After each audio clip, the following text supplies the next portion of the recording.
예, 누가복음을 보겠습니다. 누가복음 13장, 누가복음 13장 6절부터 보겠습니다. 6절부터 13장 6절부터 9절까지인데요. 제가 6절 먼저 봉독해 드리겠습니다. 13장 6절로 9절입니다. 예, 제가 6절을 먼저 봉독하겠습니다.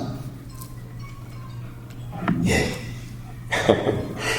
제 6절입니다. 이에 비유로 말씀하시되 한 사람이 포도원에 무화과 나무를 심은 것이 있더니 와서 그 열매를 구하였으나 얻지 못한지라.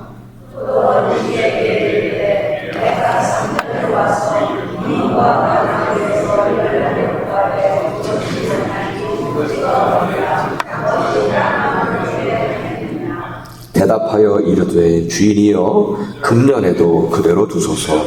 내가 두루 파고 거름을 줄이니 이후에 만일 열매가 열면 좋거니와 그렇지 않으면 집어 버리소서 하였다 하시니라.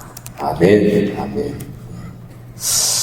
예, 여러분 오늘은 우리 교회가 1년 전에 처음 이렇게 모여서 저쪽에 다음 주에 갈 그 페어번 거기에 있는 커뮤니티 파크에서 예배를 첫 번째 드렸던 그런 날이죠. 정확하게는 작년 6월 18일이었어요. 그렇죠? 그래서 실질적으로 6월 세 번째 주일이 지금처럼 6월 세 번째 주일이 우리 교회의 창립기념 주일이 될 수가 있을 겁니다. 올해는 다음 주일에 그곳에서 야외 예배를 드리지만 내년에는 조금 더 의미 있고 또 주님께서 기뻐하시는 일들이 무엇인가를 고민하면서 그런 일들을 해봤으면 좋겠다는 생각이 들었습니다. 그래서 오늘은요, 교회에 관한 말씀을 나누기를 원합니다. 그러다 보니까 이 본문을 가지고 설교하는 것보다는 교회와 관련되어 있는 그런 주제를 가지고 여러분들과 나누기 때문에 이것을 가지고 주제 설교도 아직 그렇게 얘기를 해요. 우리 교회가 이제 1년 전에 시작을 했는데요. 그렇죠? 1년 전에 시작을 했죠. 근데 여러 아픔을 가지고 시작이 되었지만 그래서 우리는 더 정말 많이 기도했습니다. 그렇죠? 더 많이 기도했고 뜨거운 그래도 열정이 있었습니다. 그리고 비록 많이 부족했지만 많은 것들이 부족했지만 그래도 모든 것이 다 감사였습니다. 세상과 현실에 타협하지 않고 하나님의 말씀의 권위를 지켜가고 하나님께 올바로 예배하고자 교회 건물과 편리함을 내려놓고 나왔다는 것이 오히려 더 기뻤고 더 감사했습니다. 그랬었어요? 예, 그랬었어요. 그때 우리 모두는 이런 마음을 나누었습니다. 이 지역에 또 하나의 교회를 세우지 말자. 정말 주님이 바라시는 그 교회를 세우자. 정말 교회다운 교회를 세워가고 말씀을 소중히 오늘 기도하셨지만 말씀을 소중히 여기며 말씀을 읽는 교회가 되자. 이 지역의 영혼들을 구원하는 교회가 되자. 이전에는 교회에서 좋지 못한 모습들이 있었지만 이제는 그런 모습들이 없는 그런 교회가 되자. 조금이라도 사도행전 속에 나타난 그런 교회들을 닮아가자. 우리는 이 소망 할인교회를 시작하기 전에 우리는 여러분들 함께 하셨던 분들 가운데 아시죠? 우리는 사도행전을 서로 2주 동안 사도행전을 서로 묵상하며 나누면서 사도행전의 교회들을 꿈꾸며 시작을 한 교회입니다. 그리고 이제 1년이 지났어요. 그리고 이제 1년이 지났습니다. 그런데 이제 이 시점에서는 우리는 다시 한번 진지하게 우리 교회가 그 길로 가고 있는가, 우리의 길을 돌아볼 필요가 있는가, 진지하게. 우리가 1년 전에 꿈꿔왔던, 우리가 1년 전에 마음을 같이 하며 우리가 이런 교회가 되자 했던 그 길을 우리 교회가 가고 있는가, 그것을 우리는 점검해 볼 필요가 있습니다. 여러분, 그때 우리에게 있던 주님의 몸된 교회를 세워가려 했던 그 첫사랑, 첫 열심, 첫 생각, 첫 결심들 변하지 않고 지켜가고 있는지요. 우리 교회는 조금씩이라도 사도행전의 교회를 닮아가고 있는가? 아니면 기존의 교회 속에서 보았던 정말 눈살 찌푸리는 좋지 않은 모습들이 아직도 우리에게 남아있지는 않는가? 1년 전 창립 때에 가졌던 그 첫사랑과 열심을 벌써 잊어버리고 있는 건 아닌가? 그때의 감사가 잊어버린 건 아닌가? 저는 이렇게 1년이 되어가면서 이런 생각을 했습니다. 여러분, 창립 기념이다 하면 1주년, 2주년, 3주년, 50주년, 70주년 이렇잖아요. 그 교회의 횟수를 더하는 것이 하나님께는 무슨 의미가 있을까? 창립 연수의 숫자가 올라가는 것이 하나님께는 무슨 의미가 있을까? 저의 경험으로는 그 숫자가 교회의 성숙을 나타내지 않는다는 사실, 그 숫자가 진정한 교회인가를 알 수 있는 척도도 되지 못한다는 사실, 오히려 그 숫자는 하나님의 자랑이 아니라 사람들의 자랑으로 남는 경우가 많더라고요. 그래서 저는 이렇게 생각했습니다. 창립주일은 또 한 번의 창립을 시작하는, 또 한 번의 창립을 출발하는 그런 주일이 되어야 한다, 그런 생각을 했습니다. 우리 교회를 창립했던 1년 전처럼, 그때처럼 그렇게 창립하는 마음으로, 그리고 그 첫사랑과 그 열심으로 다시 창립을 시작하는 날이 되어야 합니다. 믿으십니까? 숫자가 더해진다고 의미가 없더라고요. 그렇습니다. 우리는 지난 1년의 시간을 뒤로 합니다. 이젠 뒤로 합니다. 뒤로 하고 이제 우리 다시 창립을 시작해야 합니다. 그럴 때 우리 교회는 시간이 흘러도, 연수가 더해져도 교회의 향기와 생명력을 지켜낼 수 있을 것이며 교회다운 교회를 세워갈 수 있으리라 믿습니다. 아멘. 아멘. 여러분, 신학교이시잖아요. 여기도 신학교가 있잖아요. 신학교가 있고 또 교회를 위해서 연구하는 여러 단체들이 있는데, 그 단체들을 중심으로 해서 교회 갱신에 대한 연구들이 꾸준히 진행되고 있는 것을 압니다. 교회의 갱신. 그러니까 이미 오래전부터 한국교회는 위기다, 한국교회는 위기다, 이런 말들을 해왔거든요. 그래서 그런 상황을 어떻게 타개할 수 있을까, 어떻게 헤쳐나갈 수 있을까, 그것은 우리 교회가 새로워져야 된다. 교회의 갱신의 필요성을 강하게 느끼기 시작했기 때문에 그런 연구들을 하게 된 거예요. 그래서 교회를 어떻게 새롭게 할까, 교회 갱신을 위한 여러 가지 방안들을 얘기하더라고요. 어떤 분들은 어떤 곳에서는 회개운동을 해야 한다, 영성을 다시 살려야 한다, 제자훈련을 통해서 평신도를 깨워야 한다, 교회 안에 머물지 말고 교회 밖에 나가서 빛과 소금이 되어야 한다, 여러 가지 방안들을 제시하고 있더라고요. 어느 것 하나 소홀히 할 수 없는, 우리 교회도 반드시 그것을 지켜야 하고 붙잡아야 할 그런 제안들인 것은 사실입니다. 하지만 저는 오늘 이렇게 말씀을 드리고 싶어요. 이 한 가지만 말씀을 드리고 싶어요. 뭐냐면, 우리 교회가 다시 새로워지려면 교회의 진정한 갱신은 성경 속의 교회로 돌아가자는 것입니다. 성경적인 교회로 돌아가야 한다는 것입니다. 아멘.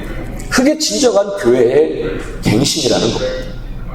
너무 당연한 말 같지만 과연 오늘날의 교회들이, 아니 우리 소망 한인교회가 그 당연한 길을 걸어가고 있는가요? 되묻게 됩니다. 우리 교회는 정말 그 길을 걸어가고 있는가? 만약에 그 길을 걷지 않는다면 우리는 다시 갱신해야 돼요. 우리는 다시 창립해야 돼요. 우리 그렇게 하기로 창립했잖아요.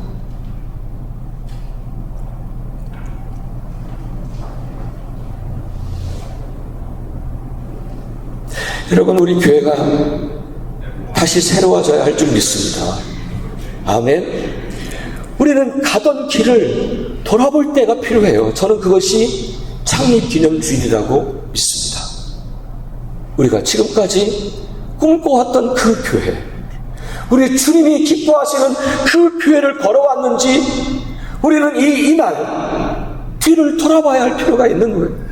그 길을 제대로 걸어가고 있는가? 그렇지 않으면 우리도 모르는 사이에 이 교회는 망해가는 거예요. 우리도 모르는 사이에 이 교회는 세상에 물들어가는 거예요. 그러면 교회가 아니잖아요. 여러분, 교회가 다시 새로워지려면 어떤 기준이 필요하잖아요. 그렇죠? 기준이 없이 무엇에 어떻게 우리가 새로워지겠다고 하는 말을 할 수가 없잖아요. 그 기준이 필요한데 그 기준이 뭐예요? 성경입니다. 믿으시죠? 예, 세상에 어떤 이론과 방법들이 교회 갱신의 기준이 되어서는 안 돼요. 어떤 사회적인 요구가 교회 갱신의 기준이 되어서도 더더욱 아니 됩니다. 하나님께서 우리에게 이 성경을 남겨두신 이유가 무엇이겠습니까? 우리들이 이 땅에 사는 동안에 믿는 자들로서 어떻게 살아야 하는지, 어떻게 해야 하나님을 올바로 섬길 수 있는지, 그것에 대한 기준을 우리에게 주신 거잖아요. 그렇죠? 그래서 우리는 하나님을 아는 것도 성경이 기준이 되어야 합니다. 맞습니까? 우리가 구원의 길도 이 성경이 기준이 되어야 해요. 성도가 이 땅에서 어떻게 살아야 하는지 삶의 모든 부분도 성경이 기준이 되어야 합니다. 하나님은 그 기준을 우리에게 성경을 주신 거잖아요. 그런데 만일 이 성경을 살짝 뒤로 밀쳐놓고 세상의 풍조나 세상의 변화를 그 첫 번째로 두고 그에 맞추어서 교회가 변해간다면 그것은 기준에서 벗어난 거니까 교회의 본질까지 위협받을 수 있고, 그래서 교회가 좋지 않은 쪽으로 교회 세속화가 이루어지고 교회가 변질될 수 있다는 거예요. 예, 성경은 단순히 참고만 하는, 이거 그냥 참고야, 참고만 하면 돼. 그리고 우리가 생각하는 거대로 하면 돼. 이건 참고서야. 그게 아니잖아요. 이 성경은 우리 삶의 모든 부분을 결정하는 절대적 기준입니다. 그것을 위해서, 이것이 절대적 기준으로 하나님 말씀은 그것이잖아요. 여러분 믿으십니까? 이건 하나님의 말씀이잖아요. 하나님의 말씀은 절대적 기준이 된다는 거예요. 그렇지 않으면 이걸 가지고 하나님 말씀이라고 얘기하면 안 되죠. 하나님은 절대자이시기 때문에 그분과 관련된 모든 것은, 그분의 특별히 말씀이라고 하는 것은 절대적 기준을 가지고 있는 권위를 드리는 것입니다. 맞지요? 근데 하나님의 말씀이라고 말해놓고 나서 왜 그 절대적 권위를 안 주냐 이거예요. 그럼 하나님의 말씀이 아니지요. 예, 우리는 그래서 1년 전부터 교회 시작과 함께 성경 읽기를 하자, 성경 읽기를 함께 했습니다. 읽으시는 부분들을 또 복습할 수 있도록, 묵상하도록 또 이렇게 문제도 내어드렸지요. 우리 교회에 약 한 50% 못 미치는 분들이 참여를 하세요. 예. 예. 물론 더 많은 분들이 참여하기를 간절히 바라지만, 그래도 그분들이 그렇게 열심히 해주시는 게 참 감사하더라고요. 언젠가도 말씀드렸습니다마는 성경 읽기는요, 콩나물 시루에 물 주는 것 같아요. 그렇죠? 기억하시죠? 근데 물 주면은 물이 다 빠져나갔지만 콩나물은 잘 자라잖아요, 건강하게. 마찬가지로 성경 읽는 것을 그렇게 느낄 수 있어요. 하지만 우리도 모르는 사이에 내 영혼이 건강하게 자라게 될 줄 믿습니다. 그러니까 성경을 읽고 또 읽고 또 읽는 거예요.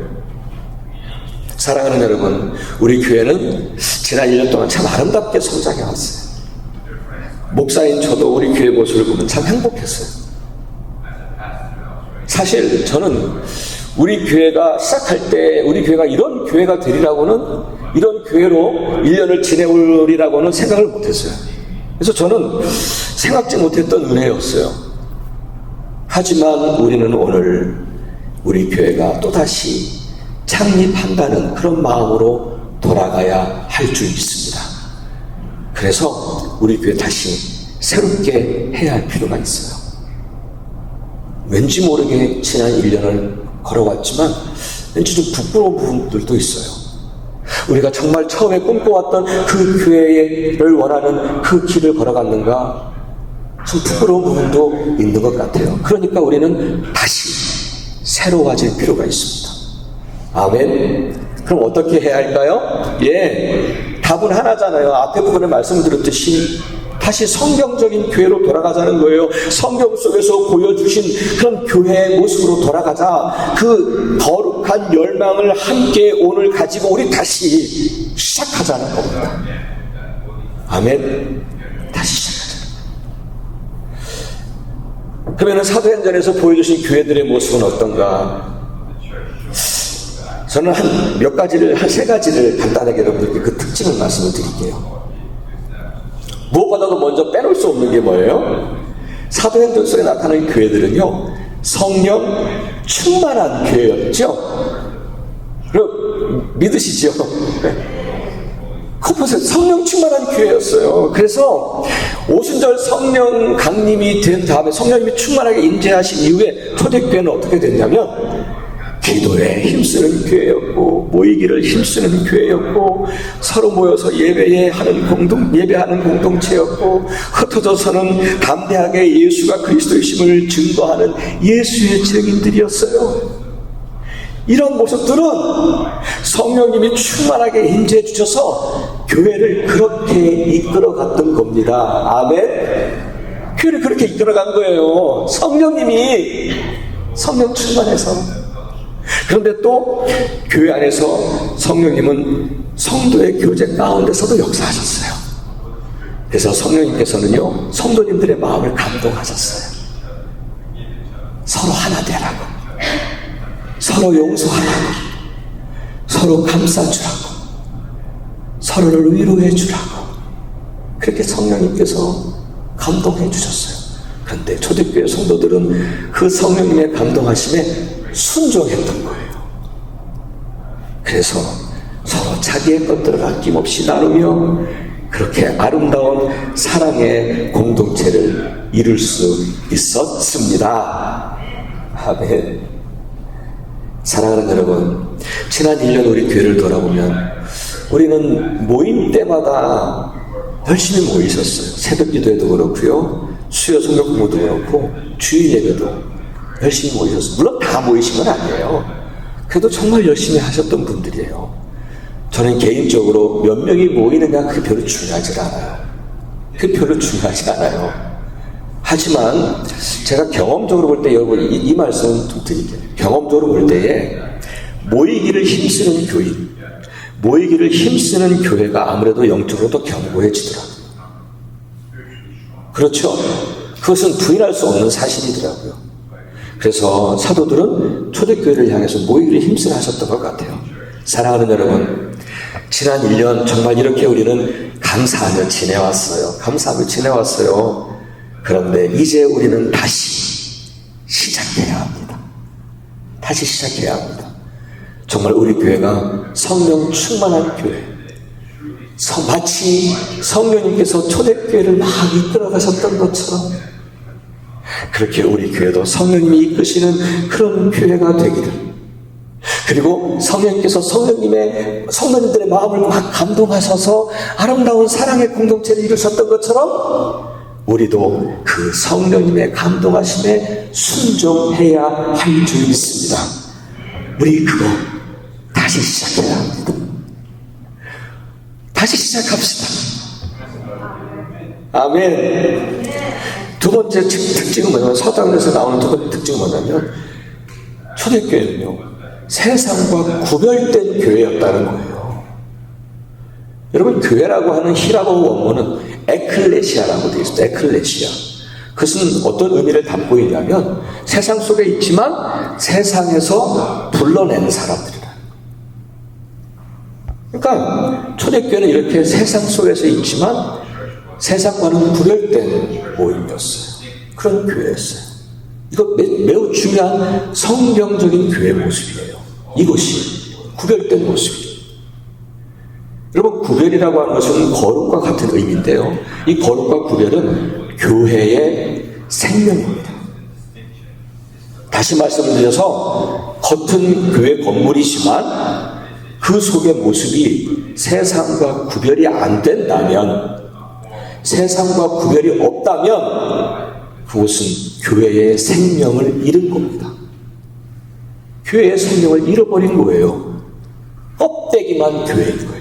껍데기만. 여기서 이 구별은 단순히 좀 더 세상과 볼 때 좀 더 좋은 모습, 좀 더 나은 모습을 말하는 게 아니에요. 완전히 다른 모습을 말하는 거예요. 교회는요, 세상의 방식과는 다른 믿음의 방식을 따라야 하는 것입니다. 아멘. 이 땅의 소망이 아니라 하늘에 산 소망을 추구하며 살아가는 사람들입니다. 맞습니까? 이 땅의 기쁨보다는 하나님 안에서 주시는 그 기쁨을 누리는 것입니다. 아멘. 곡식과 새 포도주가 풍성할 때 누리는 그 기쁨보다 주님이 주시는 그 기쁨이 더 크다라고 고백하는 곳입니다. 그리고 원수까지도 사랑하는 곳입니다. 그래서 마음은 어렵지만 어떤 식으로든지 보복이나 복수가 없어야 하는 곳입니다. 아멘. 우리 교회가 오늘 다시 새롭게 창립을 시작하면서 우리가 바로 이러한 교회로 세워지도록, 세상 속에서 있지만, 우리는 세상 속에 있지만 세상과 그렇게 구별된 주님의 거룩한 교회로 세워가기 위해서 우리는 오늘 다시 시작해야 할 줄 믿습니다. 우리 다시 시작합시다. 거룩한 교회로 세워가기 위하여 우리 다시 시작합시다. 아멘. 그리고 마지막 세 번째 특징은 뭐냐면, 그들은, 초대교회 성도님들은요, 교회 안에서의 성도에 머물지 않았더라고요. 그들은 세상 속의 성도로 살아갔더라고요. 사도행전 5장 42절에 보면 이렇게 기록하고 있어요. 우리 함께 읽을까요? 우리 함께 하겠습니다. 시작. 그들이 날마다 성전에 있든지 집에 있든지 예수는 그리스도라고 가르치기와 선도하기를 그치지 아니하니라. 성전에 있든지 아니면 세상 속에 있는 집에 있든지 그들은 세상 속의 성도였다는 거예요. 우리 또다시 2장 47절 함께 하겠습니다. 시작. 하나님을 찬미하며 또 온 백성에게 칭송을 받으니 주께서 구원받는 사람을 날마다 더하고. 세상 속의 성도였어요. 그들은 교회 안에서만의 성도가 아니었어요. 교회를 나가면 그들은 예수 그리스도를 전하고 온 백성들이 칭송할 정도로 그들은 세상 속에서도 성도로 살아갔던 사람들입니다. 그래서 많은 사람들이 교회로 돌아왔다잖아요. 우리 교회도 이 모습을 가진 교회가 되기를 간절히 바랍니다. 이런 교회를 세워가야죠. 아멘. 우리 오늘 다시 시작하는 거예요. 세상 속의 성도로 살아가는 우리 소망 한인교회가 되기를 위하여 오늘 우리 다시 시작합시다. 아멘. 여러분, 오늘 본문은요, 약간 경고성도 있어요. 여러분, 오늘 함께 읽은 본문은 주님이 비유로 하시는 거거든요. 주인이 포도원에 무화과 나무를 심었어요. 근데 무화과 나무를 심었으니까 그 열매를 발했을 거 아니에요. 그래서 그 열매를 봤는데 열매가 하나도 없는 거예요. 입만 무성하지. 주인이 화가 났어요. 그래서 저거 찍어버려라. 저 땅약 같다. 찍어버려라 그랬어요. 그때에 이렇게 말합니다. 주여, 금년에도 그대로 두소서. 그러면서 두 가지를 약속합니다. 두 가지를 약속합니다. 하나는 내가 그 무화과 나무 아래에 땅을 두루 파고 거름을 주겠습니다 라고 약속합니다. 두 번째 약속은 만일 그 열매가 있다면 좋겠는데 만약 그 열매가 없다면, 그렇지 않다면 찍어 버리소서. 사랑하는 여러분, 하나님께서는 이곳에 우리 소망 한인교회를 세우셨습니다. 심으셨습니다. 그래서 우리는 열심히 열매를 맺으려고 애를 썼어요. 하지만 지난 1년을 돌아보면 부끄러운 부분도 많이 있어요. 그렇죠? 근데 하나님은 우리에게 또다시 1년을 더 주시는 거예요. 주님 그대로 두었잖아요. 그냥 우리를 그냥 그대로 두셨잖아요. 그리고 또 1년을 주시는 거예요. 그래서 우리는 오늘 두 가지 약속을 해야 합니다.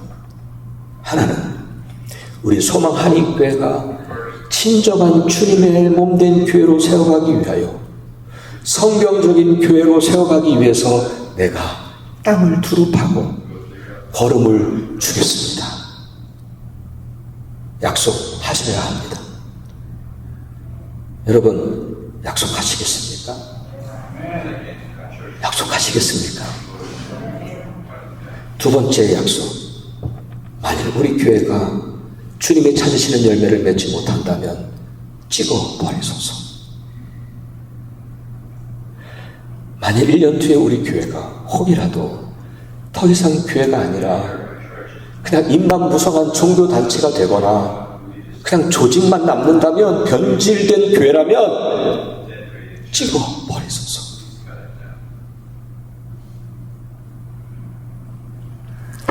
오늘 우리는 이 다시 창립을 시작하는 우리는 이런 각오와 이런 굳은 결심을 가지고 다시 내일을 향하여 새롭게 출발해야 할 줄 믿습니다.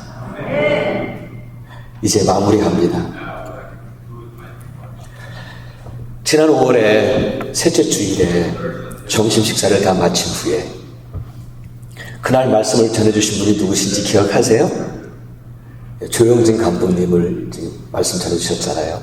조영진 감독님을 모시고 제가 공항을 가면서 교회 갱신에 대한 대화를 나누었었어요. 그때에 교회 갱신을 위해서는 여러 가지 이론들이 있지만 그보다는 모델이 되는 한 교회가 더 효과적이다라고 하는 취지로 서로 말씀을 나누었어요. 교회 갱신은 이래야 된다, 여러 이론들이 있지만 한 교회가 정말 교회의 갱신을 이루는 교회 한 교회만 있으면 그 교회가 훨씬 더 효과적이라고 하는 그런 취지로 서로 말씀을 나눈 적이 있어요. 그러면서 제 안에 그런 꿈을 꾸었어요. 우리 교회가 교회 갱신의 모델이 되면 좋겠다. 우리 교회는 약하죠. 그리 많지 않잖아요. 대형교회도 아니잖아요. 하지만 우리 교회가 정말 진정한 교회의 모델이 되면 좋겠다. 교회가 이전의 교회와는 다른, 이전의 교회의 안 좋은 모습들을 제거해 나가고 정말 더 사도행전 교회로, 더 성경에서 보여주신 그 교회의 모습을 더 닮아가는 그런 교회 갱신의 모델이 되면 좋겠다 하는 그런 꿈을 꾸었었습니다. 물론 우리 교회가 사도행전 교회는 되지 못하겠죠. 하지만 사도행전 교회를 조금이라도 더 닮아가려고 한다면, 그리고 그것을 위해서 우리 모두가 다, 저와 여러분 모두가 다 성령님의 감동하심에 순종하여 땅을 두릅하고 걸음을 주는 일을 기꺼이 한다면 우리 교회도 다른 교회들의 좋은 모델이 될 수 있는 그런 열매 있는 교회가 될 수 있음을 믿습니다. 아멘, 아멘. 여러분, 우리 교회의 관심은요, 교인 수가 많아지는 게 아니에요. 우리 교회의 관심은 교인 수가 많아지는 게 아니라 기왕에 우리 시작했으니까 1년 전에 우리 진정한 교회를 세우자고요. 주님이 원하시는 교회, 교회의 향기를 느낄 수 있는 교회, 교회다운 교회를 세워가자고요. 여기에 우리의 마음을 같이 해서 함께 시작합시다. 함께 출발합시다. 아멘.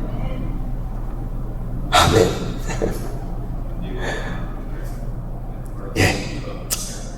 마쳤습니다.